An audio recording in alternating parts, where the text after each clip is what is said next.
दफा ये चाइना की साधना जिसके जो आयोजक भी हम कर सकते हैं, जी होंग जी, इन्होंने एक किताब लिखी है सात फालून दफा पर। हम उस पुस्तक की समीक्षा करने जा रहे हैं। चाइना की फालून दफा साधना पद्धति यह बगीचे में और कई जगह की जाती है, ये हमें दिखाई पड़ रहा है। और बहुत सी जाति पंथ वर्ग के धर्म के लोग इस साधना का लाभ ले रहे हैं, उस पर उनके प्रति आकर्षित भी हो रहे हैं। और जो साधना, ये जो फालून दफा की टीम है, आज ये टीम भी कुछ प्रसार भी कर रही है इसका वाला, और प्रदर्शनी भी कर रही है। हाल ही में लोकमत भवन के आर्ट गैलरी में एक प्रदर्शनी का आयोजन हुआ था। मुझे बुलाया गया वहाँ, मैं गया, मेरी टीम सिविल प्रोटेक्शन से टीम के साथ मैं गया, प्रदर्शनी देखा। तो जो फालून दापा की टीम है, जो कार्यरत है चाइना में, उन पे बड़े अत्याचार हो रहे हैं, वो प्रदर्शनी में दिखाई जा रहा था। और लोग बड़ा संघर्ष कर रहे हैं वहाँ चाइना में। तो वो भी प्रदर्शनी वहाँ में वो दिखाया गया है। जो इसके जो प्रायोजक हैं, लियोंग जी, इन्होंने ये चाइना से बिलोंग करते हैं। अभी उन्होंने अमेरिका में शरण ली, ऐसा कुछ सुनने में आ रहा है। अभी फालून दापा क्या है? फालून दापा का अर्थ में जब जाते हैं, तो फालून का अर्थ होता है सिद्धांत चक्र। फालून का अर्थ होता है सिद्धांत चक्र, उनकी भाषा की बात कर रहा हूँ मैं। और दापा का अर्थ होता है विधाता के ज्ञान। दापा का अर्थ होता है विधाता के ज्ञान। तो विश्व का महान सिद्धांत साधना शक्ति है, इस अर्थ में उसको प्रयोग में लाया गया, प्रयोग में वो दिखाई देता है। अर्थात सिद्धांत चक्र साधना शक्ति भी हम कह सकते हैं उसको, या सिद्धांत चक्र विधाता का ज्ञान भी उसका सरल अर्थ कर भी सकते, हम कह सकते हैं। उसमें उसी के साथ में फालून गोंग भी वहाँ दिखाई पड़ता है, साधना पद्धति फालून गोंग। तो वो क्या है? फालून गोंग शरीर और मन दोनों की साधना प्रणाली के अर्थ में वो बताया गया है। इस साधना पद्धति का जो कोई व्यक्ति साधक उसका साधना करता है, तो उन्हें शारीरिक मानसिक रूप से उनको स्वास्थ्य लाभ होता है, ऐसा उनका कहना है। उसे सकारात्मक परिणाम उन्होंने बताया है। अभी हम ऊपर तो जो पद्धति है फालून दापा, इनका इतिहास, अभ्यास, परिणाम और भारत की विपश्यना पद्धति, हम इस पर चर्चा करने जा रहे हैं। फालून का अर्थ तो हम सिद्धांत चक्र हमने समझा है। ली होंग जी, जो इन्होंने जो किताब लिखी, 2 किताबें उनकी वाली है, फालून गोंग और दूसरा जुआन फालून। ये दोनों किताब मैंने पढ़ी है। जो फालून दापा की टीम है, उन्होंने वो किताब मुझे दी। और विपश्यना के संदर्भ में भी बहुत मैंने किताब पढ़ी। विपश्यना का सरल अर्थ अंतर्दृष्टि या स्पष्ट दृष्टि भी कह सकते हैं, या जो वस्तु जैसी है ठीक उसे वैसे ही देखना, इस अर्थ से भी हम समझ सकते हैं। विपश्यना यह आत्मनिरीक्षण, आत्मशुद्धि की साधना पद्धति कही जाती है। प्राणायाम और साक्षी भाव, इसका मिला जुला योग भी कुछ लोग ऐसा मानते हैं। कुछ बुद्धिज्म के मान्यवर इसका विरोध भी कर रहे हैं, विपश्यना पद्धति का विरोध भी कर रहे हैं। परंतु हम जब देखते हैं कोई भी साधना पद्धति हो, फिर उसमें योग भी आ गया है, तो ये जो पद्धति है, योग है, विपश्यना है, फलुंदाफा है, ये जो आसन भी हुए, ये शरीर के लिए लाभदायक होता है। क्यों, मैं डॉक्टर हूँ, इससे मैं तो मैं इसके लिए मैं साधना पद्धति को विरोध नहीं करना, उचित नहीं रहेगा। परंतु तो सवाल दूसरा है, यहाँ विषय क्या हो रहा है, ये जो संबंध या धम्म से आ रहा है, बुद्ध धम्म से, और वहां से विरोध शुरू हो गया। तो बुद्ध धम्म में जुड़ा हुआ ये विषय है, और फलुंदाफा विपक्ष या हो या ये, इसको विरोध किया जाए या नहीं किया जाए, ये जिसका वैचारिक प्रश्न है। जिनके जो भी व्यक्ति उसको विरोध कर रहे हैं उनका व्यक्तिगत प्रश्न है, उसके संदर्भ में मुझे कुछ कहना नहीं है। लेकिन धम्म और साधना पद्धति को एक साथ जोड़ना, धम्म और साधना पद्धति के साथ जोड़कर विवाद को बढ़ावा देना, ये भी उचित नहीं है। धम्म ये बहुत बड़ा वास्ट विषय है, धम्म ये बहुत बड़ा वास्ट विषय है, साधना और ये धम्म आचरण का भी भाग है, धम्म आचरण का भाग है। साधना यह केवल शरीर शुद्धि से जुड़ा हुआ विषय है, साधना जो है ये केवल शरीर शुद्धि से जुड़ा हुआ है, स्वास्थ्य। तो अब बुद्ध ने अष्टांग मार्ग भी हमें बताया है, उसका पालन करना भी हमें पालन करना भी है उसका, अष्टांग मार्ग का। लेकिन धम्म से बढ़कर कुछ नहीं है, धम्म से बढ़कर कुछ नहीं है। और धम्म यह व्यक्ति के साथ साथ समुदाय सापेक्ष विषय भी है, धम्म के साथ साथ समुदाय सापेक्ष विषय भी है धम्म, बल्कि साधना यह व्यक्ति सापेक्ष विषय है, साधना ये व्यक्ति सापेक्ष विषय है। बुद्ध ये धम्म है, धर्म है, बुद्ध का धम्म है, धर्म है। विपश्यना या साधना या फलुंदाफा ये कोई धर्म नहीं हो सकता। तो हमें धर्म ये हमें आचरण सिखाता है, आचरण कैसा रहना चाहिए, क्या करना चाहिए, ये धर्म सिखाता है। फलुंदाफा का जो सिद्धांत चक्र जो बताया उसे फलुन कहूँगा, जुआन फालून, ये दो किताबें लियोंग जी ने लिखी है जो चीनी भाषा में है, वो भाषणों का संकलन मुझे दिखाई पड़ता है। जो लियोंग जी ने जो भाषण दिया उनका वो संकलन दिखाई पड़ता है, और इसका वो भाषांतरण भाषा में हुआ है।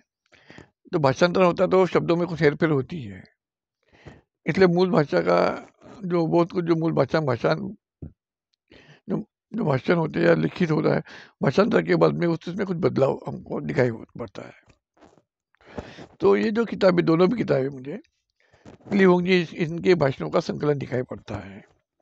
इसलिए भाषणों का संकलन होने के कारण जो विषय संदर्भ अनुक्रम है या सादरीकरण है वो दिखाई नहीं देता, हमें जैसा चाहिए उस रूप में वो दिखाई नहीं पड़ रहा है।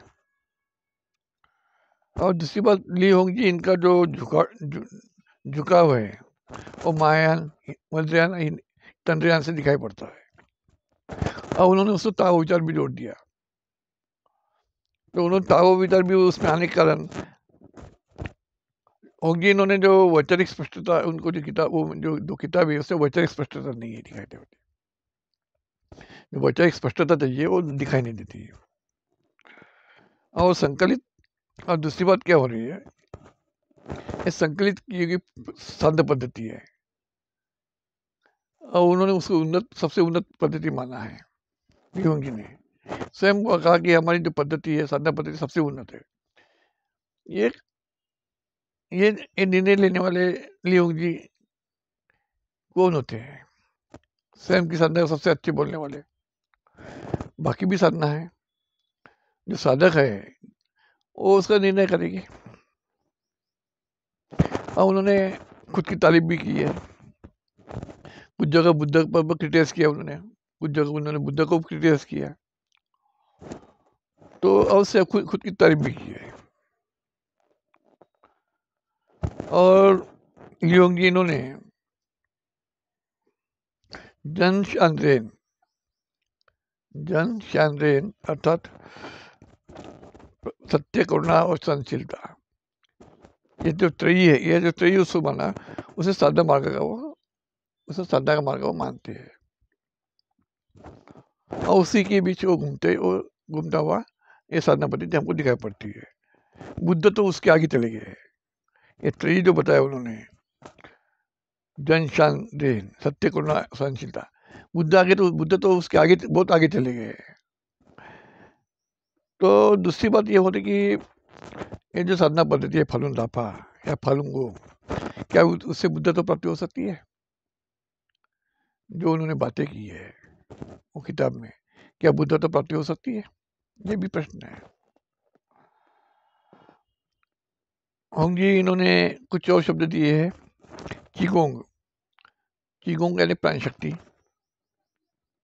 गोंग यानी साधना शक्ति, भाषण में फा या सिद्धांत शरीर, ज्ञान प्राप्त व्यक्ति का शरीर, शिंगपिंग मन या हृदय की प्रकृति, शिंगपिंग का मन या हृदय की प्रकृति, दान यानी शक्तिपुंज, जीवन ने बातें का मध्य को संदर्भ में वो जुड़ा हुआ विषय है। इन्हीं के बीच वो ये उनकी साधना पद्धति घूमते हुए नजर आती है। और उन्होंने साधना और अभ्यास में फर्क भी बताया है। उन्होंने साधना और अभ्यास में फर्क भी बताया है। जब तथागत बुद्ध के महापरिनिर्वाण के संदर्भ में जाते हैं तो ईसा पूर्व 583 बताया गया, नए शोध अनुसार 540 भी आता है। तो बुद्ध के महापरिनिर्वाण के बाद पहली क्षति जो आती है, ईसवी पहली क्षति, ये ईसा पूर्व की बात हो रही है। ईसवी पहली क्षति जब आती है तो उसमें 72 में, ईसवी 72 में चौथी बौद्ध संगति कश्मीर में हुई है। ये चौथी बौद्ध संगति जब होने के बाद में उसमें वैचारिक मतभेद हुआ। बुद्ध जो विद्वान थे उनमें वैचारिक मतभेद हुआ और हीनयान महायान दो संप्रदाय का जन्म हुआ।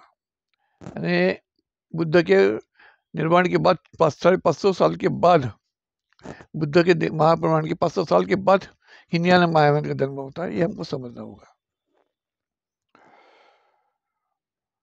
और साथ ही जो हीनयान में भी है, इसमें भी 18 भाग बताए गए। अभी उसमें 3 संप्रदाय का उल्लेख किया जाता है। उसमें स्थिरवाद या स्थैर्यवाद, सर्वास्तिवाद या वैभाषिक और सैद्धांतिक, ये 3 प्रमुख भाग माने जाते हैं। महायान का उदय हम समझते हैं पहली शती में हुआ है। उसके बाद में वज्रयान का उल्लेख, जो महायान व्यक्ति ने वज्रयान को जन्म दिया 5वीं शती में। वज्रयान का जन्म होता है महायान के माध्यम से, वज्रयान का जन्म होता है वो 5वीं शती में होता है। तंत्रयान का जन्म 8वीं शती में होता है। तंत्रयान का जन्म 8वीं शती में होता है। और 8वीं शती के बाद में 9वीं शती में, 9वीं या 10वीं शती में वज्रयान और तंत्रयान इन्होंने शैव पंथ, वैष्णव पंथ और शाक्त पंथ को जन्म दिया। शैव पंथ को जन्म किसने दिया है? महायान और वज्रयान और तंत्रयान ने। शैव पंथ, वैष्णव पंथ और शाक्त पंथ को। जो शंकर नाम का व्यक्ति 850 में जन्म लेता है, ये भी हमको समझना पड़ेगा। शंकर नाम का व्यक्ति है 8वीं शती में 850 में जन्म लेता है। वो खुद को आदि शंकर कहता है। वो प्रचंड बुद्ध भी कहा जाता है उनको। 8वीं शती में 850 या 9वीं शती में वो जन्म लेता है। और उसी बीच बाद में शैव पंथ, वैष्णव पंथ और शाक्त पंथ का जन्म होता है। चाइना में कागज का शोध उसी दरम्यान लगता है 10वीं शती में। और जो रामायण महाभारत से जितनी ग्रंथ है, वेद पुराण, उस कागज पर लिखे हैं। बुद्ध धर्म की जितना ही लिखान है वो शिलालेख पर है, ताड़पत्र पर है या ताम्रपत्र पर है।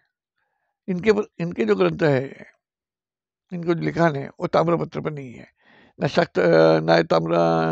न शिलालेख पर है, न ताड़पत्र पर है, ये कागज पर है। इसका मतलब इसका जो निर्माण है रामायण महाभारत से लेके वेद उपनिषद, इनका निर्माण है 10वीं शताब्दी के बाद हुआ, ये प्रमाण दिखाई पड़ता है।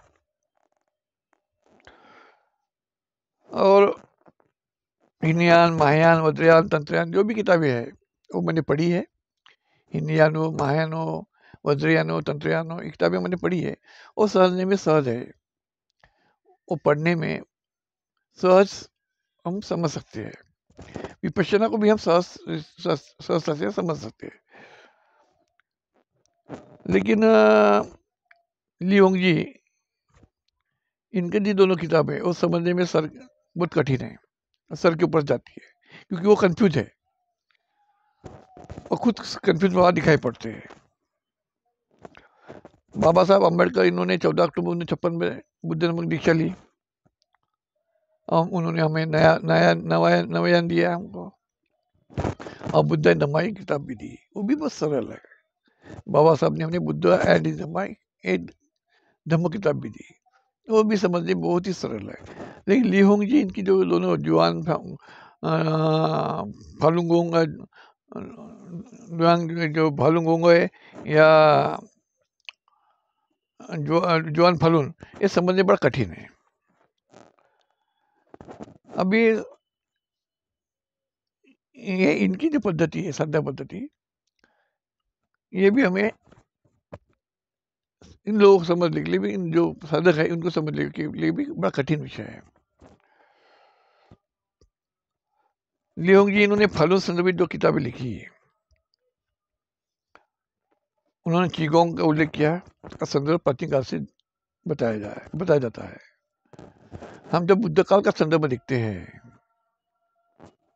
तो भिक्षु संघ, जो भिक्षु संघ था, उन्होंने कुछ भिक्षुओं ने अरहत प्राप्त की, किसी ने बोधिसत्व प्राप्त किया, कोई अरहत हुई है, कोई बोधिसत्व हुई है, और 28 बुद्ध का उल्लेख हमको इतिहास में दिखाई पड़ता है। 28 बुद्ध का। लियोंग जी, इन्होंने 84,000 बुद्ध की संदर्भ दिया। लियोंग जी, इन्होंने 84,000 बुद्ध का संदर्भ दिया, ये भी समझ से परे विषय है। अवलोकितेश्वर जिसको बोधिसत्व कहा जाता है, वो बुद्ध नहीं है, और बोधिसत्व है अवलोकितेश्वर, ये भी हमको समझना होगा। नागार्जुन, ये बुद्ध नहीं है, ये बोधिसत्व है, इनका संबंध महायान से आता है। मंजूश्री, मैत्रेय, इनका भी संदर्भ महायान से आता है। बाबा साहब डॉक्टर अम्बेडकर, इन्होंने 1953 में काठमांडू में जागतिक बौद्ध परिषद में सहभाग लिया था, और उनका विद्वता देखकर उन्हें बोधिसत्व, बाल भिक्षु संघ ने उन्हें बोधिसत्व या सर्वोच्च पदवी प्रदान की। तो महायान विनयान पर हम फिर कभी साहित्य पर फिर कभी चर्चा करेंगे।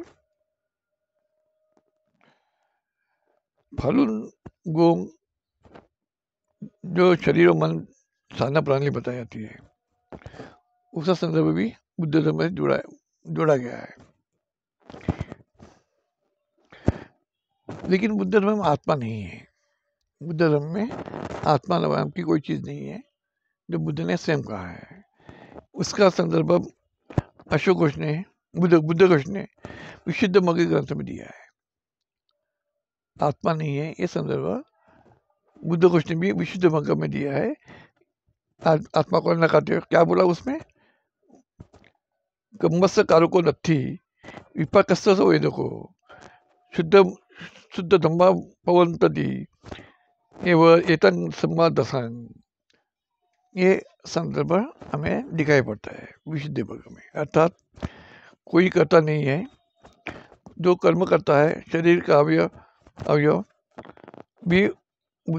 भी उसी में ये होता है। तो ये संदर्भ जो महाभूत जो बताए गए, उसका संदर्भ उन्होंने दिया है। और वेदांत दर्शन में भी बुद्ध की कॉपी की दिखाई पड़ती है वेदांत दर्शन में। तो वेदांत दर्शन के अष्टावक्र गीता में क्या संदर्भ आता है, नत्था भैमेश्वर, श्लोक बड़ा है, उसका पहला जो दो शब्द ले लेता हूँ। नाता भवेशु, अध्याय 7 और श्लोक 4 है वो। शरीर में आत्मा नहीं है, ये संबंध दिया है। शरीर में आत्मा नहीं रहती, वेदांत दर्शन भी कहता है शरीर में आत्मा नहीं रहती। लेकिन लियोंग जी इन किताब में आत्मा का उल्लेख आता है। लियोंग जी इनके संदर्भ में जो किताब में आत्मा का संदर्भ आता है, बुद्ध ने विश्व का कर्ता नहीं माना। बुद्ध ने विश्व का कर्ता नहीं माना है। इसे एक गाथा भी है, न तो देव ब्रह्म संसार सत्तिकारो को बुद्ध धम्मा पवन तंती हेतु संबरपचयाति। अर्थात विश्व का कोई कर्ता नहीं है, सृष्टि के नियमानुसार सृष्टि का चक्र अपने आप चलते रहता है। ये बुद्ध ने कहा है। इन्होंने अलग ब्रह्मांड की रचना बता दी अलग ढंग से लियोंग जी ने। विपश्यना का उल्लेख सूत्र पिटक के दिग्ग निकाय में हमको दिखाई पड़ता है। अंगुत्तर निकाय में कलाम सूत्र है, अंगुत्तर निकाय में, उसमें तंत्र मंत्र देवी शक्ति को नकारा है। तंत्र मंत्र देवी शक्तियों को नकारा है, जो संदर्भ हमें लियोंग जी तंत्र मंत्र के ऊपर लेके जा रहे हैं हमें। बुद्ध ने चार भौतिक तत्वों को माना है, पृथ्वी आप तेज वायु आकाश, ये 4 तत्व माना है बुद्ध ने। पृथ्वी आप तेज जल, आप तेज वायु, पृथ्वी आप तेज वायु, ये 4 तत्व बुद्ध ने माना है। आकाश तत्व को बुद्ध ने नहीं माना। पृथ्वी यानी पृथ्वी, आप यानी जल, तेज यानी अग्नि, वायु, ये 4 ही तत्व को माना है बुद्ध ने। आकाश तत्व को बुद्ध ने नहीं माना। होंग जी की किताबों में आकाश तत्व का उल्लेख आता है। और बुद्ध ने मृत्यु के उपरांत जो शरीर है वो 4 तत्वों में विलीन बताया जाता है। जब बुद्ध शरीर मरता है तो 4 तत्वों में वो विलीन हो जाता है। ये बुद्ध धर्म में कहा जाता है। तो अतः लियोंग जी इन्होंने इस संदर्भ को समझना बहुत जरूरी है। इस संदर्भ बुद्ध धर्म के संदर्भ है, इसको समझना बहुत जरूरी है। और दूसरी बात, महायान का उदय पहली शती में होता है, वज्रयान का 5वीं शती में होता है, तंत्रयान का 8वीं शती में होता है। ये भी संदर्भ हमें समझना होगा। और त्रिपिटक का निर्माण पहली, दूसरी, तीसरी संगति में त्रिपिटक का निर्माण होता है। यानी बुद्ध के निर्माण के बाद महापरिनिर्वाण पहली संगति होती है, फिर दूसरी होती, तीसरी होती। ये संदर्भ है कि बुद्ध का त्रिपिटक का निर्माण वहाँ होता है। तो ये संदर्भ हमको समझना होगा। फालुन गोंग पद्धति का जो प्रकरण है ये थोड़ा सा समझ सकते हैं। फालुन गोंग अभ्यास पद्धति ये प्रकरण थोड़ा हम समझ सकते हैं। बाकी तक की पद्धति जो किताबों के जो प्रकरण है वो सर के ऊपर जाते हैं। फालुन गोंग में 5 क्रिया का वर्णन बताया गया है, 5 क्रिया का संग्रह बताया गया है। बुद्ध सहस्त्र हस्त प्रदर्शन क्रिया, फालुन स्थिर मुद्रा क्रिया, विश्व के 2 छोरों को भेदन क्रिया, फालुन अलौकिक परिपथ क्रिया, दिव्य शक्तियों का सुदृढ़ करने का मार्ग किया। ये 5 क्रिया है उन्होंने फालुन गोंग में बताई गई है। लेकिन ये पद्धति सरल कैसे होगी, ये भी मुद्दा है। क्योंकि वो किताब जो पढ़ेंगे तो वो पागल यानी उतना वो किसी पहली बार, 2 बार, 3 बार पढ़ेंगे तो इतने सहज से दिमाग में आने वाली किताब नहीं है। और उसने साथ में ताओ को भी जोड़ दिया उन्होंने। बुद्ध का धर्म या बुद्ध का विचार एक सक्षम है, हर विश्व में उसे माना जाता है। उसी विश्व का सर्वश्रेष्ठ धर्म उन्होंने माना है बुद्ध धर्म को। बुद्ध को सर्वश्रेष्ठ संस्थापक माना है। तो ताओ की गरज उन्हें क्यों पड़ी, ये भी सवाल आ रहा है। ताओ की आवश्यकता, विचारों की आवश्यकता लियोंग जी को क्यों पड़ी, ये भी सवाल आ रहा है। अतः शुद्ध बुद्ध विचार होना, शुद्ध बुद्ध विचार ही होना आवश्यक है, मिलावट नहीं होना चाहिए। और अंत में हम बात इतना करेंगे कि साधना विचार ये हमारा अंतिम ध्येय नहीं है। साधना विचार ये हमारा अंतिम ध्येय या उद्देश्य नहीं है। शुद्ध मूल बुद्ध धम्म पालन प्रसार पालन करना, प्रसार प्रचार करना हमारा उद्देश्य होना चाहिए। शुद्ध मूल बुद्ध, शुद्ध बुद्ध का शुद्ध रूप, ये हमें पालन करना है, उसका प्रसार प्रचार करना है, ये हमारा उद्देश्य होना चाहिए। साधना, लेकिन हम साधना के बीच उलझ कर विपश्यना हो या खालूंग हो, हम इसी के बीच उलझ कर रह गए हैं, विवादों में घिरे हैं और हम मूल उद्देश्य भटक रहे हैं। तो विपश्यना फलनुमा ये जो साधना है, इनसे बाहर जब करना है तो करो, साधना करना है तो करना चाहिए, पर उससे बाहर भी निकलकर धम्म को हमको इम्पोर्टेंस देना पड़ेगा, धम्म को समझना होगा। साधना करना बुरी बात नहीं, लेकिन धम्म को हमको समझना होगा, धम्म को हमको प्रायोरिटी देना होगा। जब तक हम धम्म को प्रायोरिटी नहीं देंगे कैसा होगा? ये धम्म को प्रायोरिटी देना होगा, लेकिन वो लोग कुछ साधक लोग इसके मुझे उदासीन भी दिखाई पड़ते हैं। तो भविष्य में अगर ये ऐसा रहा तो भविष्य में बौद्ध धर्म का अस्तित्व बड़ी समस्या होगी, अस्तित्व के संदर्भ में समस्या होगी, ये भी हमको समझना होगा। हमें बुद्ध धर्म को बचाना है, उसको बढ़ाना भी है, बुद्ध धर्म को भारत में बढ़ाना भी है। तो सिर्फ हमें विपश्यना में उलझ कर रहेंगे तो भारत में हम बुद्ध धर्म को नहीं बढ़ा पाएंगे। तो हमें इस ओर अपना ख्याल देना होगा।